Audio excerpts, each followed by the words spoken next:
astuces pour profiter au mieux de vos vacances en plein air. Notez 3,5 à 2 votes. L'été est là et le soleil avec lui.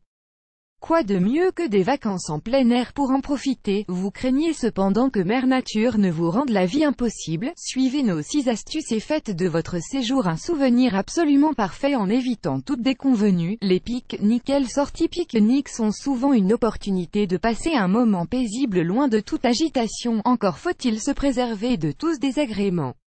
Pour empêcher les fourmis, ces invités importunes du voyage, de se régaler avec votre repas, placez chaque pied de table dans une bassine d'eau, elles ne s'y aventureront pas. Si vous mangez sur une couverture à même le sol, déposez des feuilles de menthe séchées ou une peau de concombre à toutes les extrémités, l'odeur les repoussera. Le romarin et la sauge sont un bon moyen d'éviter les piqûres de moustiques. Éparpillez-en quelques feuilles autour de votre feu. Celui-ci diffusera leur odeur qui effraiera les insectes. Si vous souhaitez conserver votre nourriture, utilisez un sac de congélation ou une boîte sous vide avec couvercle. Pas d'oxygène, pas de bactéries, les brûlures. Cas de petites brûlures, découpez une carotte ou une pomme de terre crue et déposez-la dessus. Vous pouvez également y verser de l'eau et parsemer la surface brûlée de sel. Attendez jusqu'à ce que celui-ci sèche et tombe par lui-même. Si la brûlure est plus importante, vous le remarquerez par l'apparition de cloques notamment. Appliquez une couche de crème antibiotique et enveloppez-la d'un bandage. Les tiques. Il n'est pas rare que cette petite bête vous prenne pour cible en forêt et décide de s'accrocher à vous. Il est important de la retirer rapidement, mais délicatement. Commencez par recouvrir la morsure avec de l'huile végétale. Avec un bout de fil, faites une boucle autour de la tête de l'animal, tirez doucement le fil vers le haut et retirez la tique.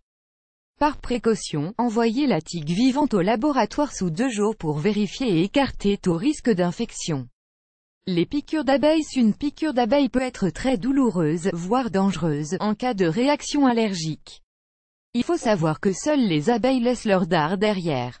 Pour retirer celui-ci, n'importe quel matériel avec une surface plate fera l'affaire, un couteau ou même une carte en plastique. Repoussez le dard vers l'extérieur, n'appuyez pas dessus, vous risqueriez de libérer le venin. Désinfectez ensuite avec un antiseptique.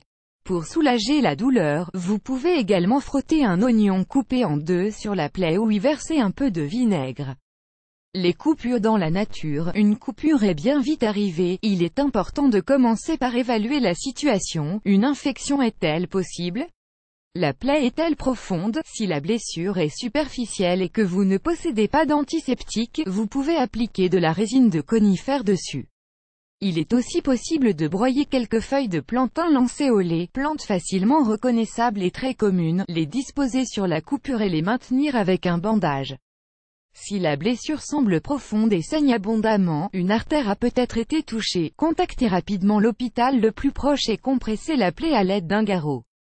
Il doit être noué 2 cm au-dessus du vaisseau endommagé et ne doit pas bloquer la circulation plus d'1 heure. Les serpentes. Le serpent n'attaque généralement que lorsqu'ils se sentent menacés, mais mieux vaut prévenir que guérir. Gardez vos distances. Si le serpent en face de vous s'avère être audacieux et vous mord, immobilisez le membre concerné. Tout mouvement accélérerait la diffusion du venin. Nettoyez la morsure à l'eau et au savon puis désinfectez-la. Placez ensuite un linge ou une compresse propre dessus. L'utilisation d'un garrot risquerait, en revanche, de provoquer une mauvaise oxygénation des tissus et est donc à éviter. Aspirer le venin est, de la même façon, fortement déconseillé puisque cela le propagerait. Source: Grand-mère, l'Express Community.